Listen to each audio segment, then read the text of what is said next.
Okay, we finished the first part of this presentation by a question. As you remember, I tried to create a suspense and to get you back here. Otherwise, if I give you the answer, everybody will have left. But I said, do we have then to conclude that the forests who hide the God, who hide the divinity, like Vico and like I think Harris more or less thought, is in fact closer to humanity. If the forest that hide us from God is closest to us in a way. And I think the author who have felt that and who have expressed it in a more powerful way is not a painter, is a writer, is Joseph Conrad in this famous The Heart of Darkness. If you think of it, you will see that basically, what is the theme of this famous book is deal with the forest and with a certain attitude toward humanity. At the beginning of the novel, if you remember, you see Marlowe, this kind of sailors that tell this long adventure. The whole novel is about him speaking all the time. And he recalls he says, I want to go back in time when the Roman came for the first time in England, in this region where we are. Because when he tells that story, his boat is on the Thames, and they are like resting and looking at the sunset. And he says, I was thinking of a very old times when the Romans first came here 1900 years ago. Darkness was here yesterday. Imagine the feelings of a commander of a fine, what do you call them, a trireme in the Mediterranean, ordered suddenly to the north. Sandbanks, marshes, forests, savages, precious little to eat fit for a civilized man, nothing but Thames water to drink. Or think of a decent young citizen in toga, land in swamp, march through the woods, and in some inland post feel the savagery, the utter savagery had closed upon him, all that mysterious life of the wilderness that stirs in the forest, in the jungle, in the heart of wild man. So he compared this, he says, okay, like the same thing that in the old days, let's say the Roman coming to England in a kind of completely savage place where there's nobody ever put their feet there, with maybe some people, the Pict, were supposed to live there. And he says, in a way, what we do today, it's a little bit the same thing. The British or the Belgians or the French are doing the same thing. They are going to the dark continent like Africa, and imagine their feelings when they come there and what they find there. And the same type of justification of this conquest urge, you see, to invade this new region and all that, you could say they have it in the Roman time. They wanted to civilize the world. He says we do have it today also by this huge enterprise of colonialism all over the. And I could quote you about the Belgium Congo, of course, because this is where the Heart of Darkness, where the novel take place. The famous river that he speaks all the time is the Congo River, and he's going towards the center of the jungle. I could quote what King Leopold, you see, the Roi des Belges, at the time in 1876 was saying, to open to civilization the sole part of the globe which has not yet been penetrated, to pierce the darkness which enveloped the entire population, this, I venture to say, is a crusade worthy of this century progress. But in fact, the reality is horror. When Marlowe arrived in the middle of the heart of darkness, and he finds these curts and all this ivory trade, greed, destruction, he described when he arrived at the first time a kind of hole there, say, in the ground. And he says, I avoided a vast artificial hole somebody had been digging on the slope, the purpose of which I found it impossible to divine. It was not a quarry, it was not a sand pit, anyhow. It was just a hole. It might have been connected with the philanthropic desire of giving the criminals something to do. The criminals speak of there are the workers who were establishing the railway in Congo at the time. And we know that they were dying like flies. You see, for instance, in a month, it have been, it's well known, this thing, there were 150 people who died like this, constructing this, this railway through Congo at the time. Of course, black people, and were exploited in an absolutely inhuman fashion. And you have book on this, Le Chemin de Fer du Congo, of Louis Goffin, published in 1907, so not so far after the fact, if you want, in which you get these numbers. 8% of the worker population were disseminated during the 1 month of work at this thing. And Goffin also notes things that you have in the novel of Conrad, when he says that the people, they were exhausted and they were worn out and they were going back to the forest to die. And how Marlowe finds it, it is because he says, I see some trees, I wanted to be in the shade, I come there, and everywhere where I look, there were people looking at me with white eyes, they dying, in fact, from exhaustion, and going back to the forest to disappear, to disappear. Alors, by juxtaposing Europe on one hand, and this dark country of Africa, let's say, where the exploitation and the thing, you get the feeling suddenly that the real savagery is not the people of Africa, it's not the black people who live there, but are the white people, are the ones who exploit the region, all the ivory economic things that bring ivory toward the coast and all that. All this system is destroying not only nature, but also population. This, I don't find any more strong symbol of that than this idea of this big hole for nothing, you know, in the middle of nowhere. Not only in the landscape itself, but also, I would say, even in the texture of humanity there. So there is indeed a connection between forest and humanity. And as if the saving of the forest, in a way, is a way to save humanity. And if you think in terms of art history, of painters who have seen the forest that way, there's not so many. Many people, because we are in a culture in which, of course, sky is so important, and so heaven is so important. And you don't have many, so I have to find at least one example of a painter of today, let's say, that could illustrate I would say, the anti-Harris point of view, and one Canadian one. The Canadian one, it's evident, is Emily Carr. Emily Carr have an attitude toward the forest who is exactly the opposite of Harris. It's very paradoxical because she had a lot of respect for Harris. You know that it's because of Harris that she came back to painting after a long interruption. He was encouraging her, he was preaching her theosophy and all that. He was trying to bring her to that, but her point of view on forest is completely different from there. Before that, I want to mention just for my own pleasure, I was a painter that I like very much, who's called Hanson Kiefer, which is a modern painter, in which indeed the forest is a very important theme. I want to show a few examples of that in order to illustrate this idea. So then you are dealing now a very contemporary painter, still living and all that. It's called Varus in Latin. You have it's written on the picture. And 1976, so it's not in the past, it has been done recently. And Kiefer is a German painter who have, I think, reflect a lot about this theme of the forest, because you could see in the German culture, forests have played a kind of very historical and, I would say, cultural role, contrary to what we feel here in Canada, the forest is just nature. Nothing to do with our history.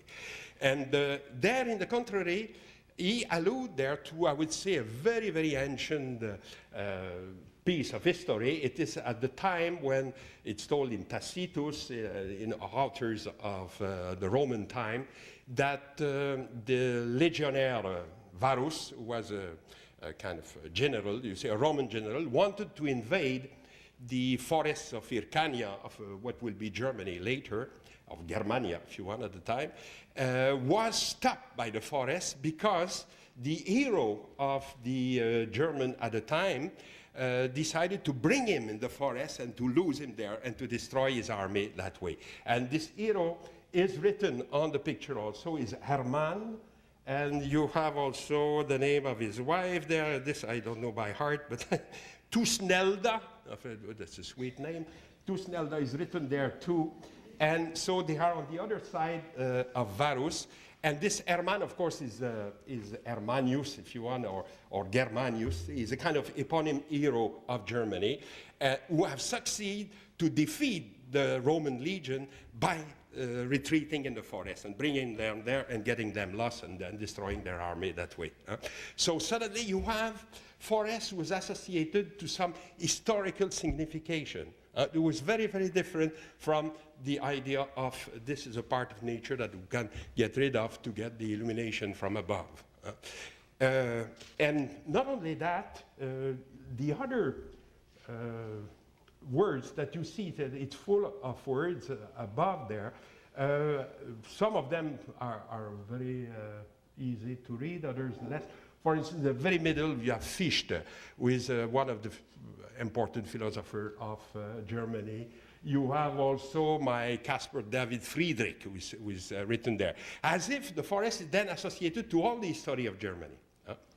Okay, so Kiefer felt that represent the forest in a positive way, so as something who have historical meaning, who have a cultural meaning, and then indeed is linked to humanity and to protect humanity.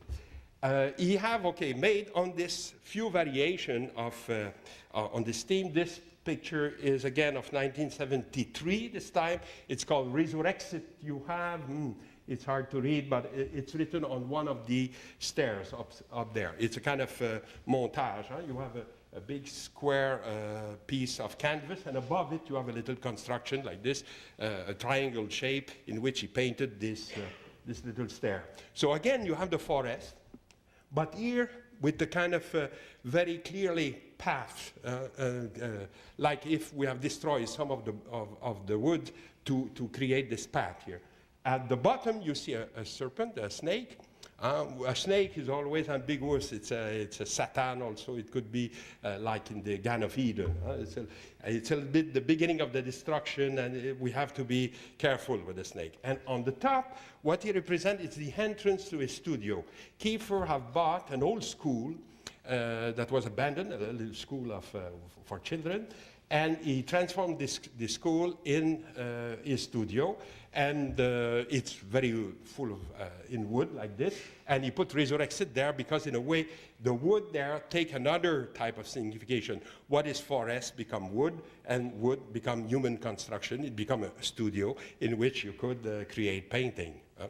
The third painting of Kiefer I wanted to show you is this one, in which it's called the be careful with my German, Vater, Son, Heiliger Geist, meaning Father, Son, and the Holy Spirit, as if you have the Trinity there. So again, the association of the forest in the bottom with the little studio space in which he is, in which you have 3 chairs with fire. Why? Because, the Holy Ghost, the Son, and the Father allude to religious concept. And he says, this is like, from the forest can come religious concept like this, a little bit like what I was explaining before with Vico. But they can burn also, they can be destroyed, because any ideology like this could be changed, could be put differently. And in the studio, in a way, you could see it's like the mind. It's like where ideas could come and disappear. So you have there an attitude toward this theme of the forest was very, very different from Harris. And in a way, you could see this picture a little bit like claustrophobic. We are inside of the forest. We are protected by it. Even the little school, you have windows, but they give on nothing. You don't see too much from outside. You could say, some people could, I guess if Harris saw that, he would find it very enclosed and very not at all open, like the kind of empty space that he likes. So I give you, just as an example, that you could see that suddenly with other painters, you see that another attitude toward it. The other painter I thought, of course, is Émile Carré, which is, as I tell you, a little bit paradoxical because of the respect she had for Harris. And they are the correspondence between both of them. They exchange letters. They have they were quite close in terms of spirit. But the attitude of Emily Carr toward the forest is very, very different. Mind you, she lived in a part of the country where forests are really extraordinary, in British Columbia. And I just wanted to quote you one text of her. It's come from her journals. I think it's called Hundreds and Thousands. That's been published many times. There's even pocketbook edition of it, very easy to find. Hundreds and Thousands, the Journal of the Artist of Emily Carr, in which you could say she described more or less what we see here. This painting is called Swaying, of 1936.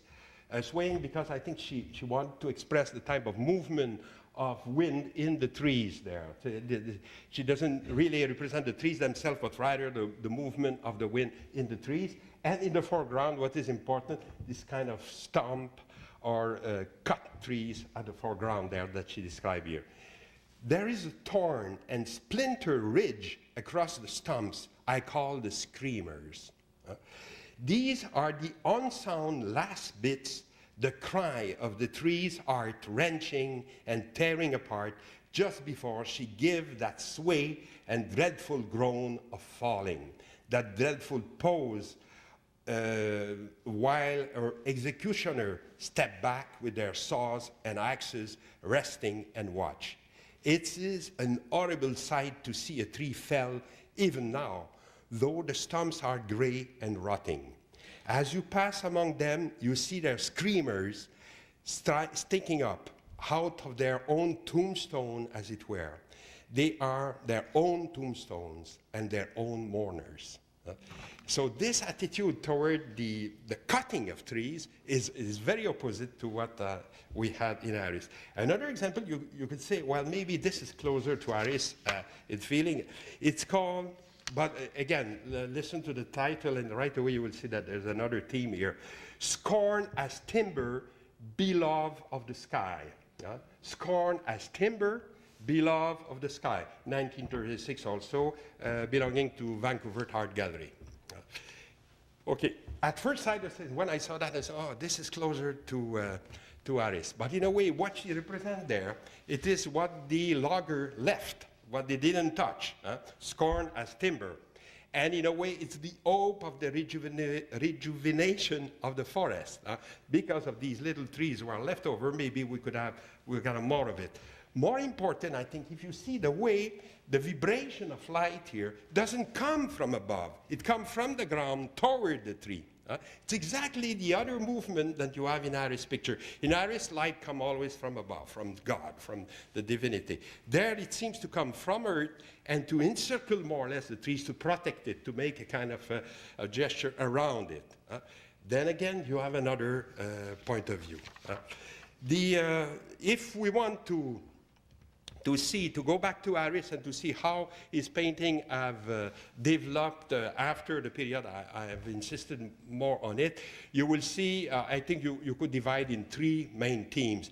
You have, at a certain point, he discovered the Rockies mountain. And the mountain, of course, will be a very important theme in Harris' picture. Then you have this trip that he made in the Great North, really going north of Canada. And finally, the only one of the group of seven who will shift toward abstract is Harris. The last painting of Harris are more and more abstract, and he is the one who have made this passage. Even in his correspondence with Emily Carr, he advocated that and all that, and you know that Emily Carr will not follow him on this, and nor any member of the group about abstraction. So I will present this briefly to you, a little bit to put that in context, because I want to be a little bit more complete, you see, with this, first this theme of the mountain. You have, so what happened in 1924, Harris and his family goes to Jasper Park in Alberta, and with A.Y. Jackson. Jackson is the big traveler among them and all this, so he organized the trip, and so they went in the Rockies in Jasper. This is the first time that Harris is exposed to the Rockies, to the mountain theme. At the beginning, he's a little bit lost with it, and this is very typical. I say in my first lecture, you remember I spoke of to artialize or to transform into art nature, and this is not evident. You know, the painters at the beginning don't know how to do it, and it's not written in the landscape itself. You have to find ways and things. So we have this reaction, and then suddenly, in the contrary, he's very enthusiastic about this theme, and you will have a lot of painting on the theme of mountain. He says there is such a power and a majesty and a wealth of experience of nature summit. You have to know, of course, also that in Theosophy, for instance, the Himalaya is the mountain by excellence from which all the knowledge of the Orient come toward us.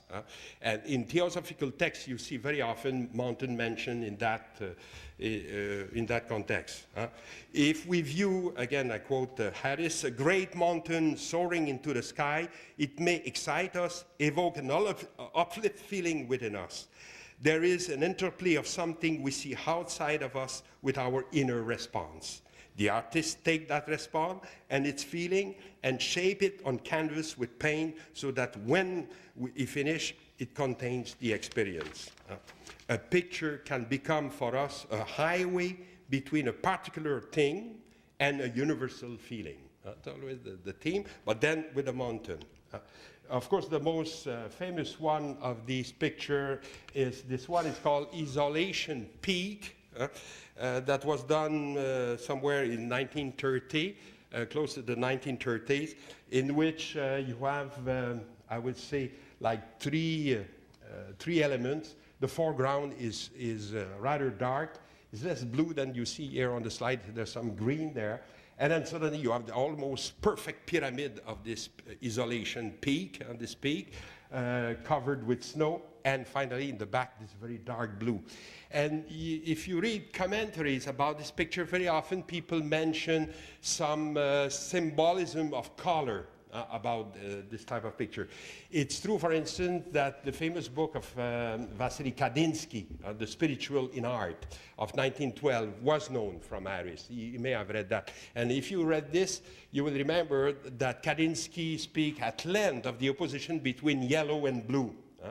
Like two colors who have a lot of meaning for him. Yellow for Kandinsky is associated to earth, and blue is associated to sky and to spirit and to the mind.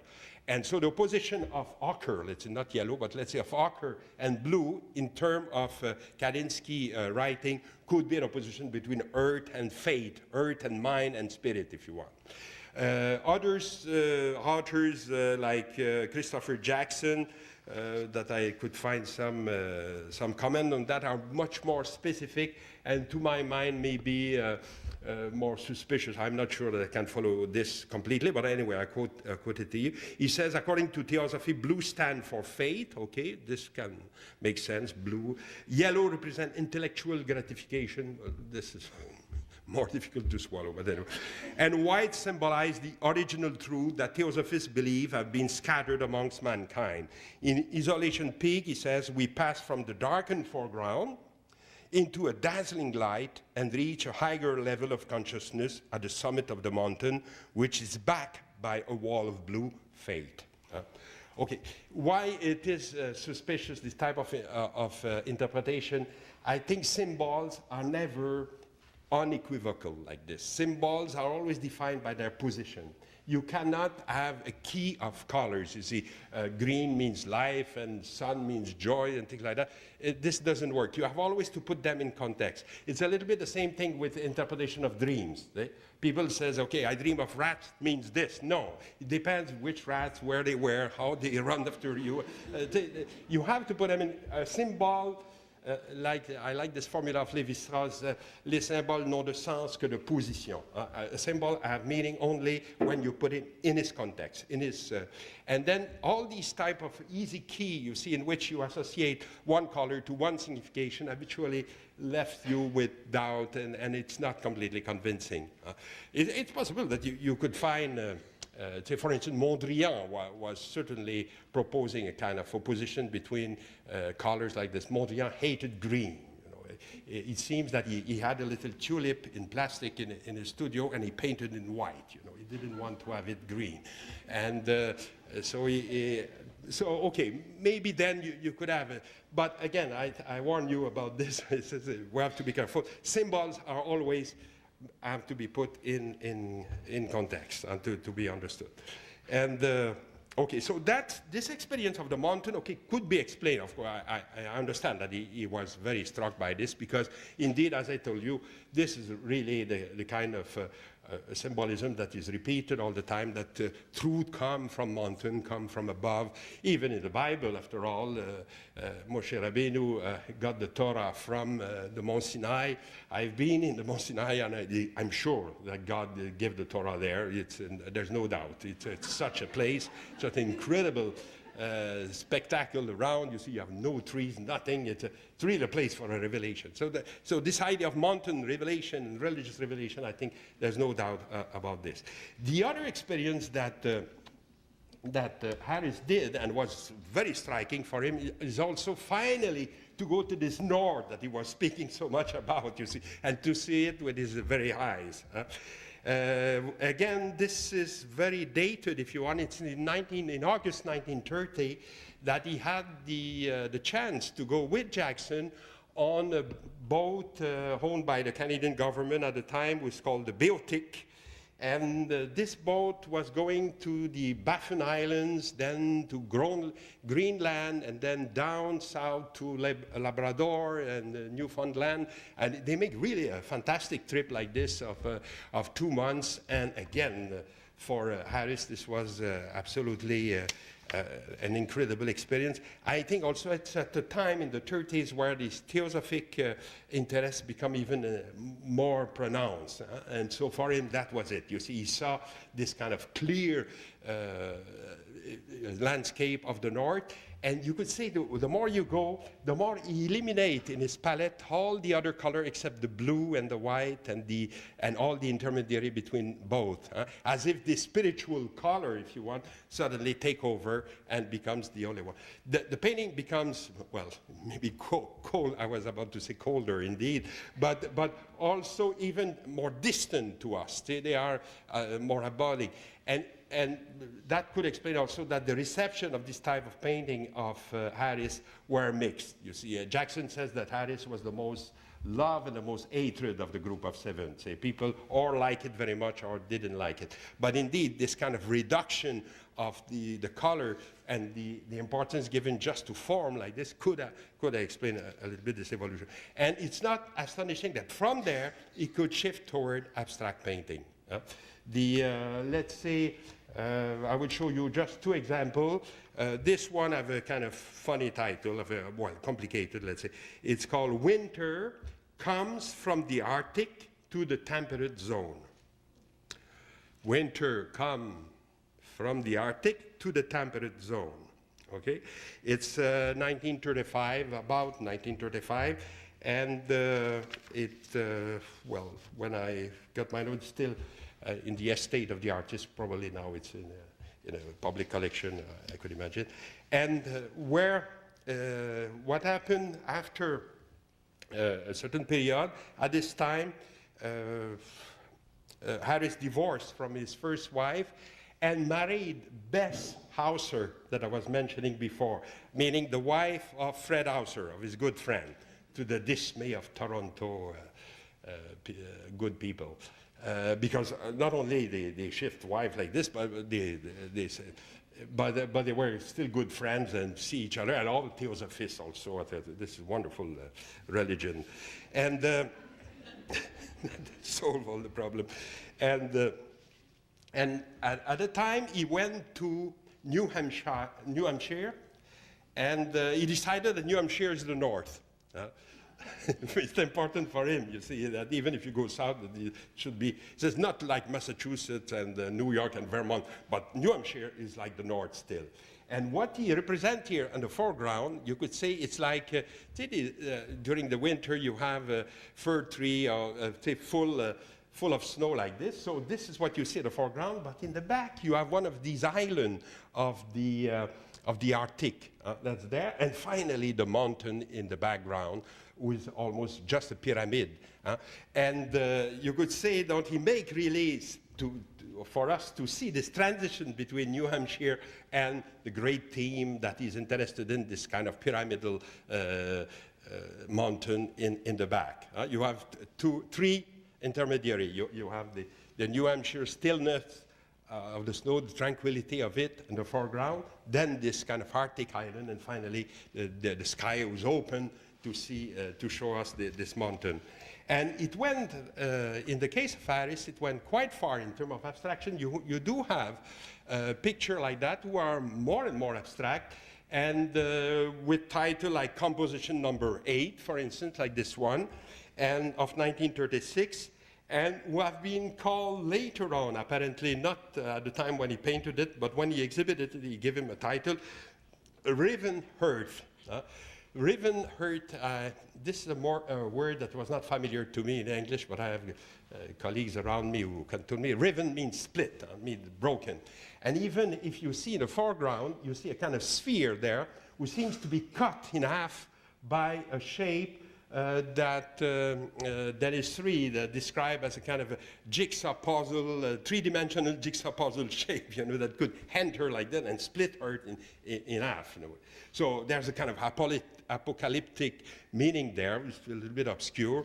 And finally, above, a simplification of mountain theme that you find again. We can recognize this kind of triangular shape that we have before, as if Harris is not an abstract painter, let's say, as Molinari or people closer to us, in which they try to be less referential possible, as far possible from nature. In the contrary, here you could speak of abstracting.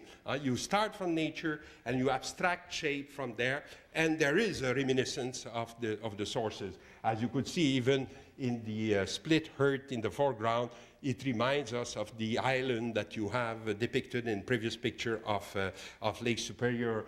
You could see the mountain in the background and even the color of ice. And so you see relation with nature. And most of the abstract painting of Harris have of that nature. There's always a link with his natural inspiration. Are we supposed to see again some very precise theosophic meaning? Then I think I will conclude with this by a quotation of Harris in a letter that he wrote to Emily Carr about this, telling us that to be careful with that after all, painting is not just illustration of ideas. And he says, the whole theosophical paraphernalia is so immense and intricate and various that all we can do is to take what at the time suit us, just as we do in subject to paint or write about.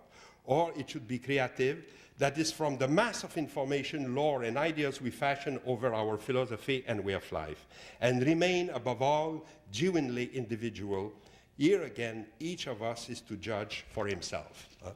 And I think this is wise in the fact that not to go too deep in trying to make a little story anecdote from that. He have certainly interest in these theosophical ideas, but like he says, we have to do something, we have to create something with that. You don't make painting just with idea.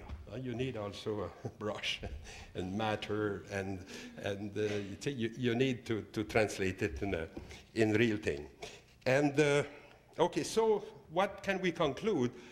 I think Harris, in a way, is a fascinating painter. He's one of these painters who have expressed a lot in words what he thought. It's not true of all painters. There's painters who don't write, who don't. And then for us, it's more difficult, let's say, to enter in their intention. In his case, in the contrary, like I try to do it today, you can quote a lot of things that he wrote himself and all that, so you can be closer to this intention. And what we discover, of course, is ambivalent, to my taste at least. This idea of the linkage between the destruction of the forest and the revelation of the sky, and also this attitude toward the heterogeneity of cultures. You could say, in the contrary, what we feel today, it is the need to save the environment and also to learn more respect toward each other. And every democracy speaks of it, but not many succeed to do it. And the problem is not to negate our differences, but to be, because like he wants to be above all this and to have just this beauty experience that will unify all that. I think, in the contrary, we should try to save our differences and try to respect them and try to live in a more complex type of world in which real issue, social, politics, all of that can be handled. Basically, what I think this theosophy that he was so immersed in was escapist, in fact. It was a way not to face this complexity of our situation, both in terms of environment and in terms of rapprochement between our different cultures.